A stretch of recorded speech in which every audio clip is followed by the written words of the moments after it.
জয় আনন্দময়ী সোনামায়ের জয়। সোনামাকে এবারে সন্ধ্যা আরতি করবো, আর সোনামাকে সন্ধ্যেবেলার কি ভোগ দিই তোমরা সকলেই জানো।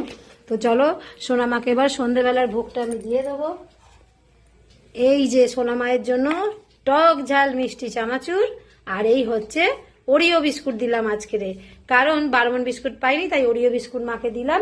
এবারে সোনামাকে দেবো 1 গ্লাস জল, আর একদম ফুল টুল কিছুই মানে মানে কি বলবো, যা ছিল সবই ফুল দিয়ে পুজো হয়ে গেছে, খুবই কম ফুল ছিল। তো চলো অল্প ফুল একটু মায়ের ভোগে দিয়ে দিই, কারণ বেলপাতাও এখন নেই। তো চলো সোনামাকে এবার আরতি করে নেবো আমি।